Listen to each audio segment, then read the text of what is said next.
નમસ્કાર દોસ્તો, શાંતિશ્રમ ન્યૂઝમાં આપનું સ્વાગત છે। ડીસા શહેર નગરપાલિકાની બેદરકારી હવે નગરજનોના જીવ પર ભારે પડી રહી હોવાના આક્ષેપો ઉઠ્યા છે। વિજયભાઈ દવેએ 6 નવેમ્બર 2025ના રોજ ચીફ ઓફિસર અને પ્રમુખને પત્ર પાઠવી શહેરના વિવિધ વિસ્તારોમાં અલગ અલગ એજન્સીના ખુલ્લા અને નકામા વાયરો અંગે ગંભીર ચિંતા વ્યક્ત કરી હતી। મુખ્ય રોડ તેમજ ડીસાને જોડતા હાઈવે પર નકામા અને તૂટેલા વાયર લટકતા હોવાની રજૂઆત કરવામાં આવી હતી। પત્રમાં સ્પષ્ટ ઉલ્લેખ કરાયો હતો કે ઘણા વાયર નગરપાલિકાના પોલ ઉપર અર્થ વગર લગાડેલા છે, જેનાથી કેટલાક તૂટીને રસ્તાની બાજુએ લટકતા હોય છે।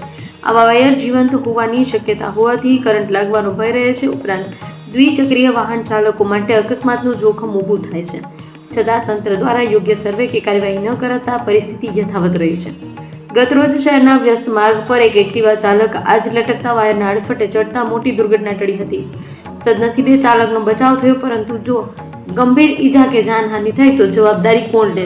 નગરસેવક દ્વારા અગાઉથી ચેતવણી આપ્યા છતાં નગરપાલિકાની ઉદાસીનતા સ્પષ્ટ દેખાઈ રહી છે। તંત્રની આ બેદરકારી નગરજનોના જીવ સાથેના ખતરનાક ખેલ સાબિત થઈ શકે છે।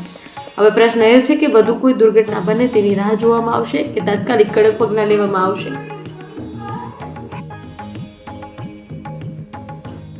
નમસ્કાર મિત્રો, ગત 6 નવેમ્બર 2025ના રોજ મેં ડીસા નગરપાલિકામાં અરજી આપી હતી। અરજીમાં મુદ્દો એવો હતો કે ડીસા નગરની અંદર જેટલા જાહેર રોડો છે ત્યાં કેટલાક અજુગતા વાયરો લબડી રહ્યા છે અને એ વાયરોના કારણે મને એવી શંકા હતી કે આવતા જતા લોકોને ક્યાંક હાનિ પહોંચશે। 2 દિવસ પહેલા ડીસામાં નગરપાલિકાની સામે જ એક રખડતો તૂટેલો વાયર જે ડિવાઈડર ઉપર પડેલો હતો, એ વાયર એક એક્ટિવાવાળા ભાઈના સ્ટેન્ડમાં ઘૂસી ગયો અને એ એક્ટિવાવાળા ભાઈ ને અમે તાત્કાલિક અમારી નજર પડી એટલે અમને ઊભા રાખી કે વાયર ભેગો આવ્યો છે। જો ના એ વાયર જો અટકેલો રહ્યો અને જો એ ભાઈ થોડા આગળ જતા રહ્યા હોત તો ખરેખર એમના જીવનું જોખમ થઈ જાય। એનો વિડીયો પણ મેં બનાવ્યો છે।